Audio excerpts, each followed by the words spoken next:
Hello student, आज हम लोग फिर से आ गए हैं एक नया चैप्टर लेकर के त्रिकोणमिति।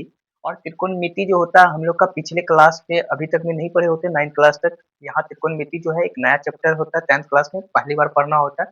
तो कोशिश करेंगे, त्रिकोणमिति जो है ना एक अच्छा चैप्टर, इंटरेस्टिंग चैप्टर भी है।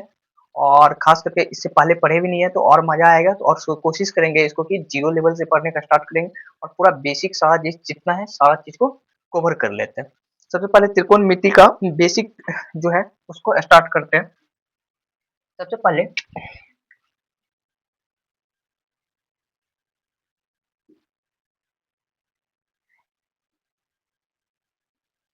त्रिकोणमिति को इंग्लिश में ट्राइगोनोमेट्री बोलते हैं।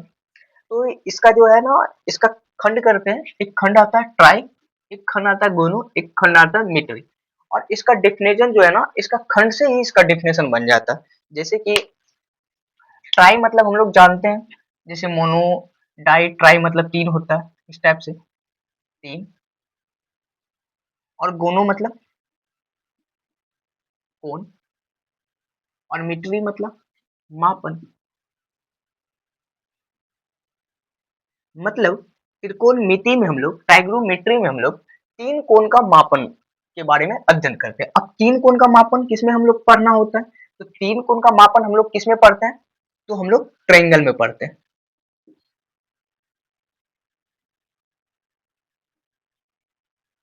ट्रायंगल्स में हम लोग क्या करते हैं कि तीन कोण का माप होता है, मतलब तीन कोण होता है, इससे रिलेट करते हैं इसको और इस त्रिकोणमिति को ट्रायंगल में पढ़ते हैं। और नोट करने वाली बात यह है कि त्रिकोणमिति में भी जो है ना, खास करके राइट एंगल ट्रायंगल को पढ़ते हैं। राइट एंगल्स,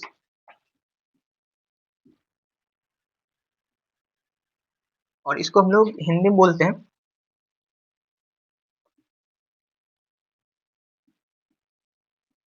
समकोण त्रिभुज। एक बार फिर से मैं रिपीट करता हूँ पिछली बातों को। सबसे पहले त्रिकोणमिति पढ़ना स्टार्ट किया। त्रिकोणमिति का तीन खंड है, एक ट्राई, एक गोनो, एक मिट्री। और ट्राई मतलब होता है तीन, गोनो मतलब कोण, और मिट्री मतलब मापन। मतलब ये तीन कोण का मापन से रिलेट करता है। और तीन कोण का मापन जो है तो हम लोग ट्रायंगल में पढ़ते हैं।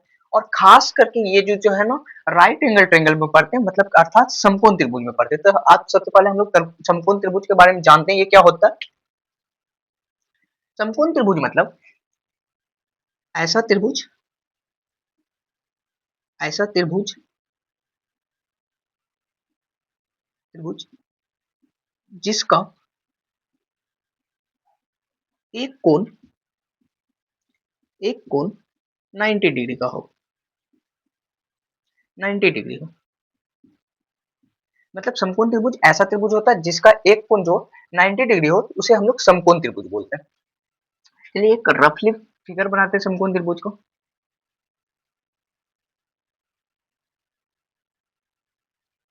ए, बी, सी, ये हम लोग का एक समकोण त्रिभुज बना, जिसमें से मान लेते हैं ये बी कोण जो है हम लोग का 90 डिग्री है। मतलब त्रिकोणमिति का जो हम लोग अध्ययन करते हैं ना, वो समकोण त्रिभुज में करते हैं। अब समकोण त्रिभुज में ही करते हैं, साथ में समकोण त्रिभुज में त्रिकोणमिति का अध्ययन क्यों करते हैं? इसमें क्या होता है, इसके भुजाओं का अनुपात का कनेक्शन पढ़ना होता है। इसमें भुजाओं का, अलग अलग भुजाओं का अनुपात पढ़ते हैं। अब ये लग रहा होगा कि भुजाओं का अनुपात पढ़ के क्या फायदा।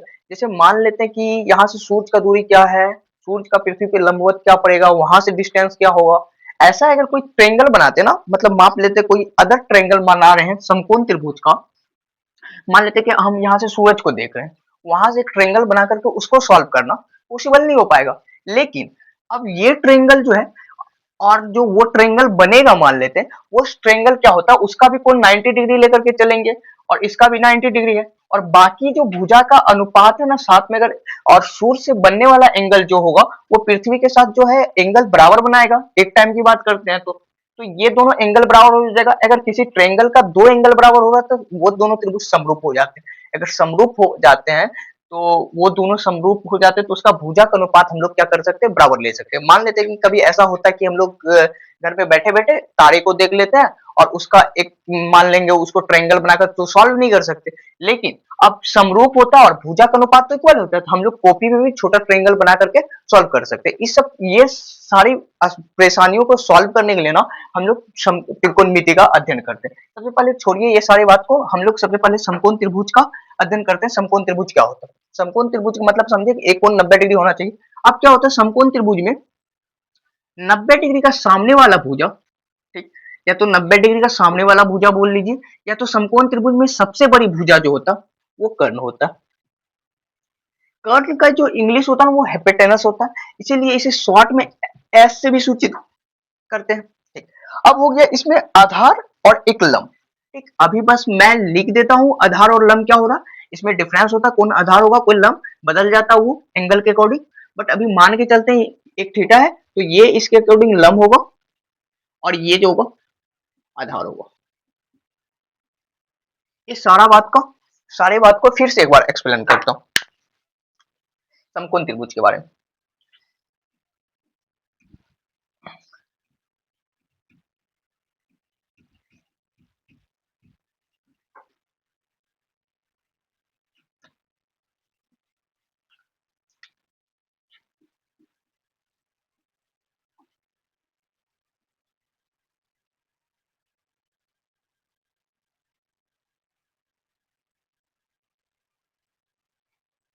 यहाँ पे हम लोगों ने दो समकोण त्रिभुज बना ए बी सी। मान लेते हैं ये समकोण त्रिभुज का नाम पी क्यू आर है। अब हम लोग का ये 90 डिग्री है और ये 90 डिग्री है। 90 डिग्री के सामने वाला भुजा को कर्ण बोलना है या समकोण त्रिभुज में सबसे बड़ी भुजा को कर्ण बोलना है, तो कर्ण हम लोग का फिक्स हो रहा है, ये कर्ण होगा, इसके सामने में ये कर्ण होगा। अगर आप थीटा ये ले रहे हो तो थीटा का सामने वाला भुजा लंब हो जाता है आपका, तो ये लंब होगा। और लंब को हम लोग इंग्लिश में परपेंडिकुलर बोलते हैं, तो इसे पी से सूचित कर देते हैं। अगर कर्ण और लंब पता चल रहा है तो बाकी जो भुजा बचा वो आधार हो जाएगा आपका, मतलब ये भुजा जो है आधार हो सकता, आधार हो गया। अगर आप ये एंगल लिए थे, अगर आप एंगल ये ले लो तो आप इसका सामने वाला भुजा को लंब बोलोगे, जिसे फिर से इसे पी से सूचित करते हैं। और इसका एंगल का सटा हुआ भुजा जो बाकी शेष बचा उसे आधार बोल सकते हैं।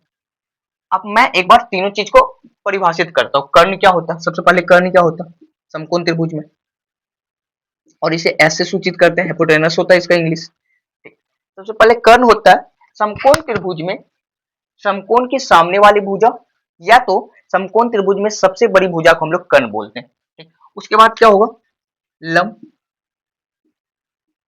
लंब को परपेंडिकुलर और इसे पी से सूचित करते हैं। ठीक, तो लंब को परपेंडिकुलर पी से सूचित करते हैं। ये क्या होता है थीटा के सामने वाली भुजा को हम लोग लंब बोलते हैं।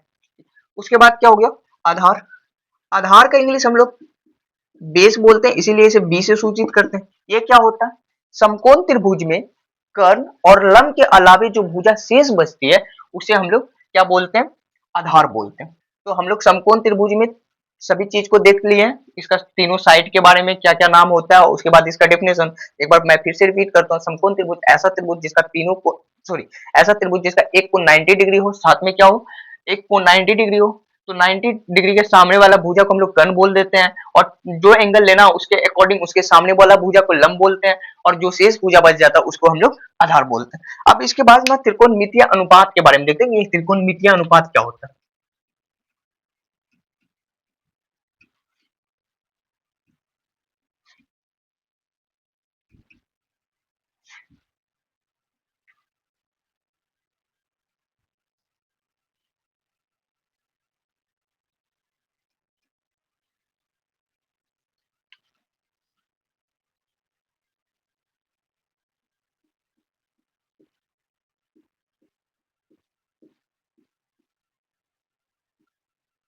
ट्रिग्नोमेट्री रेशियो,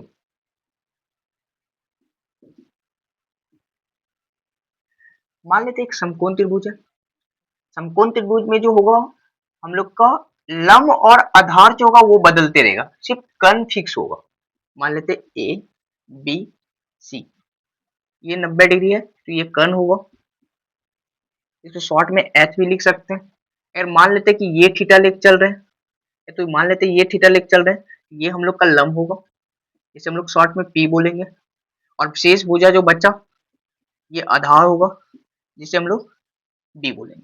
ठीक। त्रिकोणमिति अनुपात क्या होता है? त्रिकोणमिति में भुजाओं का आपस में अनुपात जो लेते हैं ना, उसे त्रिकोणमिति अनुपात बोलते हैं। इसमें आपस में भुजा, जैसे मान लेते हैं लम का एक बार कर्ण के साथ ले लेते हैं, लम का एक बार आधार के साथ ले लेते हैं, उसके बाद मान लेते हैं कर्ण का एक बार लम के उल्टा करके ले लेते हैं, कर्ण का एक बार आधार के साथ ले लेते हैं, एक बार लम का आधार के साथ ले लेते हैं, आधार को फिर लम के साथ लेते हैं। ये सारा अनुपात जो होता है ना, त्रिकोणमितीय अनुपात कहलाता है। सबसे पहले देखते हैं, सबसे पहले लम का अनुपात बनाते हैं।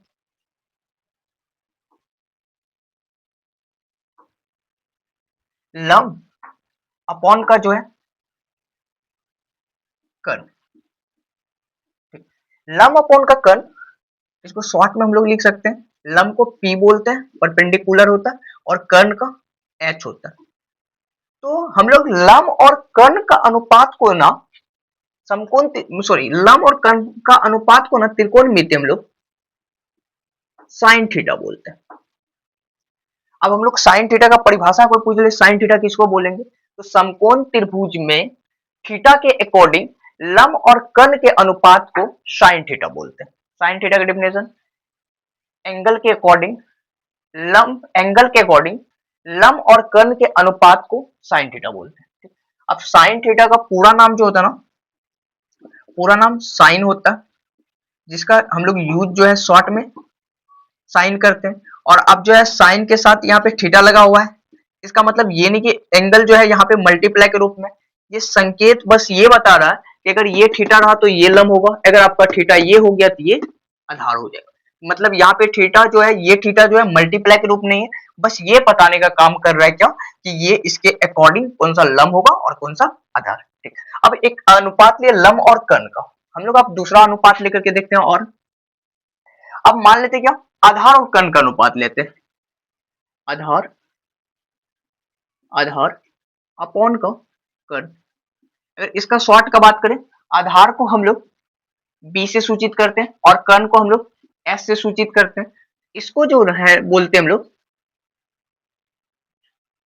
इसको बोलते हैं हम लोग कॉस थीटा। अब कॉस थीटा का परिभाषा पूछे तो थीटा के अकॉर्डिंग आधार और कर्ण के अनुपात को कॉस थीटा बोलते हैं। कॉस थीटा का पूरा नाम बोलेंगे तो कॉस थीटा का पूरा नाम जो होता है ना, वो होता है कोसाइन। इसको शॉर्ट में जो लिखते हैं हम लोग कॉस लेते हैं। ठीक। अब अगला अनुपात फिर से लेकर के देखते हैं। मान लेते हैं कि अब जो अनुपात ले रहे हैं वो लम और आधार का ले रहे हैं। लम अपॉन का आधार, इसको शॉर्ट में पी बटा बी बोलते हैं। और ये अनुपात को हम लोग टेन थीटा बोलते हैं त्रिकोणमिति में। ठीक। मतलब लम और आधार के अनुपात को थीटा के अकॉर्डिंग जो होता है हम लोग टेन थीटा बोलते हैं उसको। ठीक। टेन थीटा जो होता है फुल नाम टेंजेंट होता है, टेंजेंट होता है। इसे शॉर्ट में हम लोग टेन यूज करते हैं। ठीक। तो इसके बाद ये साइन थीटा देखे हम लोग, उसके बाद कॉस थीटा देखे क्या हुआ, उसके बाद हम लोग टेन थीटा क्या हुआ।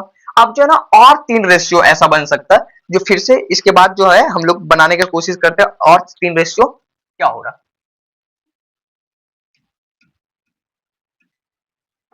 ट्रायंगल को नहीं मिटा रहे हैं क्योंकि इसी ट्रायंगल का यूज करना है। यहाँ पे थोड़ा लम मिट गया। अब जो है अभी तक में हम लोग लम कर्ण के साथ लिए थे, आधार कर्ण के साथ लिए थे, लम और आधार का लिए थे। अब एक बार उल्टा करके देखते हैं, कर्ण अपॉन का लम का। कर्ण को हम लोग बोलते हैं एच शॉर्ट में, और लम को हम लोग पी बोलते हैं। ये अनुपात को ना हम लोग बोलते हैं त्रिकोणमिति में कोसेक थीटा। कोसेक थीटा का जो फुल नाम होता है ना, कोसेंट होता है। इसको शॉर्ट में हम लोग जो है ना कोसेक यूज करते हैं। अब इसके बाद जो है अगला फिर देखते हैं।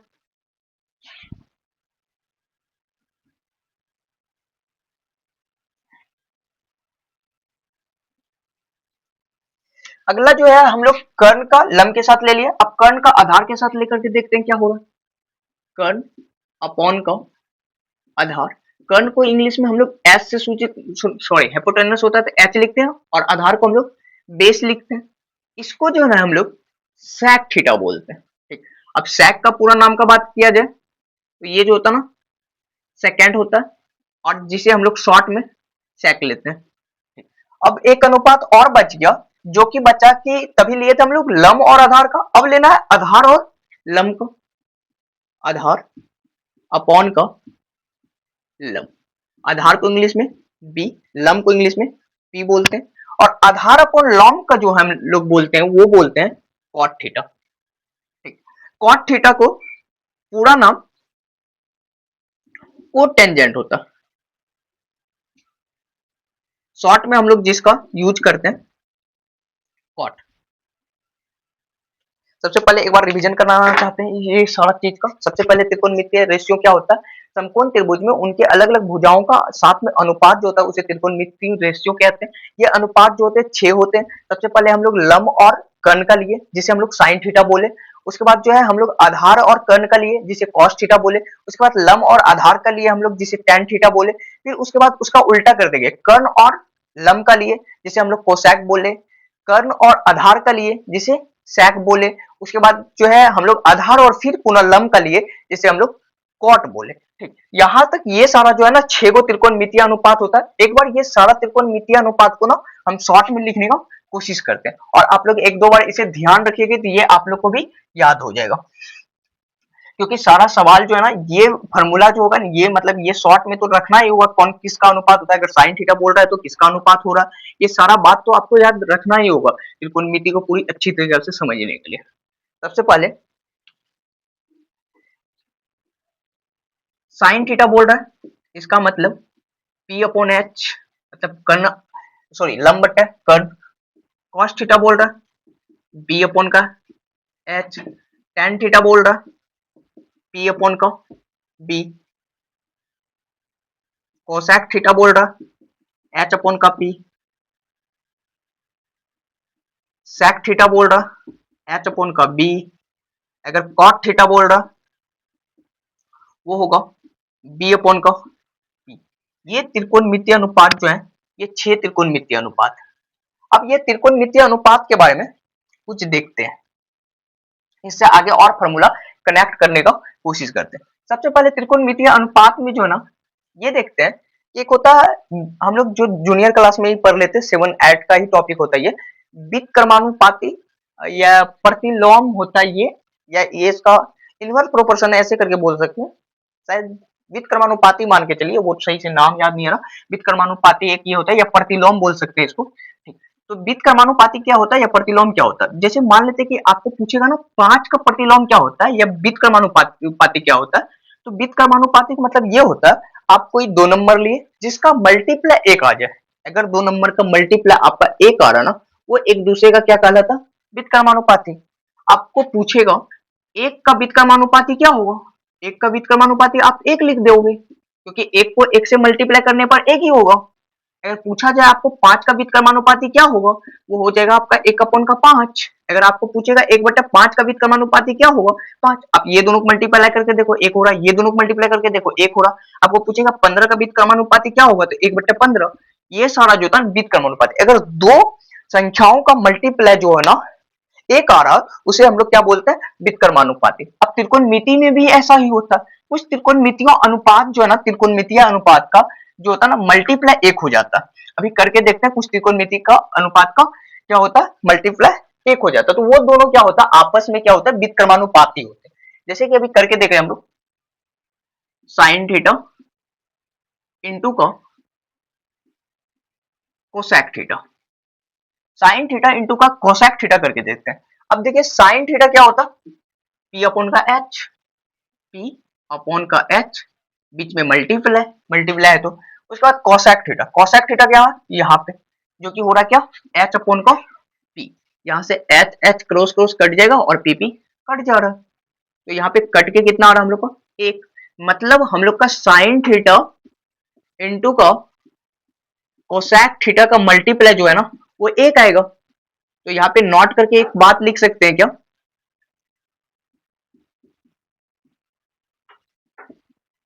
साइन थीटा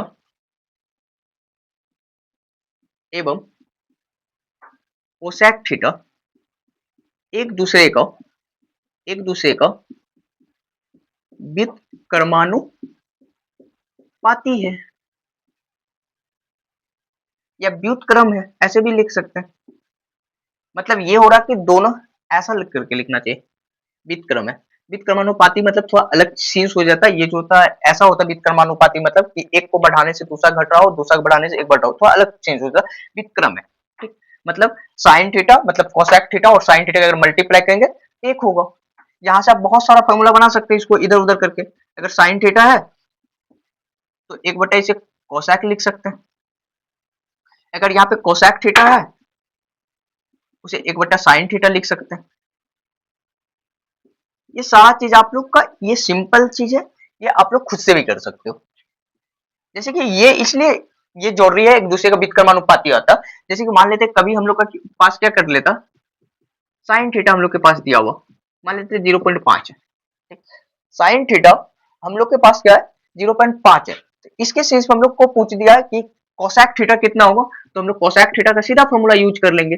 वो क्या होता है 1 अपॉन का साइन थीटा, और साइन थीटा का वैल्यू हम लोग के पास दिया है 0.5, पॉइंट उठाते हैं ऊपर 10 आएगा, 5 गुणे 10 होगा, मतलब में 2 आ रहा।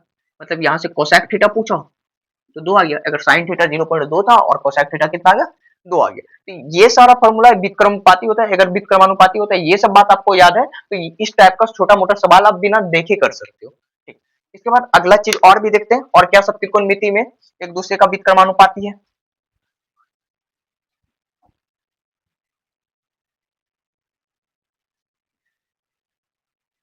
अब हम लोग साइन का और कोसेक का मल्टीप्लाई देखे थे। अब जो हम लोग कॉस थीटा इनटू का कर रहे हैं एक बार सेक थीटा के साथ।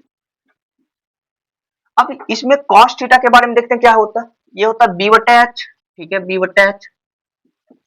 उसके बाद सेक थीटा जो होता है ना वो एच बटे बी होता है। एच एच कट रहा है और बी भी कट रहा, कट के एक आ रहा, मतलब कॉस थीटा इनटू का सेक थीटा, ये भी कितना आ रहा एक। मतलब कॉस थीटा सेक थीटा भी एक दूसरे का व्युत्क्रम है। ठीक, मतलब यहां से अगर कॉस थीटा लिखने के लिए बोला वो होगा एक बटे सेक थीटा। अगर सेक थीटा लिखने के लिए बोला तो वो होगा 1 बटे कॉस थीटा। सिमिलर ऐसे ही और कर सकते हैं क्या, अब कर सकते हैं हम लोग टेन थीटा और कॉट थीटा का। Tan theta tan theta into का कॉट थीटा का करके देख रहे हैं। टेन थीटा होता है पी अपॉन का बी, और कॉट थीटा होता है बी अपॉन का पी। यहाँ से बी भी कट रहा है, यहाँ से पी कट रहा, फिर कट के मतलब टेन थीटा इंटू का कॉट थीटा का इक्वल आ रहा है एक। मतलब टेन थीटा जो है कॉट थीटा जो वो भी एक दूसरे का क्या है व्युत्क्रम है। तो यहाँ से फिर लिख सकते हैं आप टेन थीटा इक्वल 1 अपॉन का कॉट थीटा। अगर कॉट थीटा की बात कीजिए वो आ जाएगा 1 अपॉन का टेन थीटा। ये सारा सिंपल सिंपल सारा फॉर्मूला आप लोग खुद से भी बना सकते हैं। तो एक बार कोशिश की ये सारा फॉर्मूला देख लेने का। सबसे पहले हम लोग त्रिकोणमितीय अनुपात देखे। त्रिकोणमितीय अनुपात के बाद देखे उसमें कि एक दूसरे का व्युत्क्रम कौन सा है। व्युत्क्रम मतलब अगर दो नंबर का मल्टीप्लाई एक हो रहा वो एक दूसरे का व्युत्क्रम पर आएगा, बोला बोलते हैं उसको। अगर त्रिकोणमिति में क्या हो रहा है, त्रिकोणमिति दो त्रिकोणमितीय अनुपात का गुणनफल जो है वो एक के आसपास आ रहा है, सॉरी एक के आसपास नहीं, सॉरी एक आ रहा है, वो एक दूसरे का व्युत्क्रम होगा। तो इसमें हम लोग देखे कि साइन और कोसेक जो था व्युत्क्रम था एक दूसरे का। उसके बाद कॉस और सेक जो था वो था। उसके बाद टेन और कॉट जो था ये भी एक दूसरे का व्युत्क्रम था। ठीक, तो इस प्रकार से हम लोग त्रिकोणमिति का जो है ना बेसिक फंडा जो ना वो स्टार्ट जो किया, तो बेसिक जो है आज हम लोग जान पहचान हो गया त्रिकोणमिति से। इसके बाद जो है ना इसमें और आगे अच्छा अच्छा फॉर्मूला बनाने की कोशिश करेंगे। जैसे मान लीजिए कि एक फॉर्मूला और भी बना सकते हैं तुरंत। जैसे कि मान लेते हैं ये फॉर्मूला भी थोड़ा ज्यादा यूज में आता है। Sine theta upon cos theta क्या होता है। साइन थीटा को हम लोग लिख सकते हैं क्या पी अपॉन का बी। कॉस थीटा को लिख सकते हैं हम लोग, सॉरी सॉरी, साइन थीटा को लिख सकते हैं हम लोग पी बटा एच। कॉस थीटा को लिख सकते हैं हम लोग बी बटा एच। यहाँ से क्या होगा एच एच कट जाएगा, आपका बचेगा पी अपॉन बी।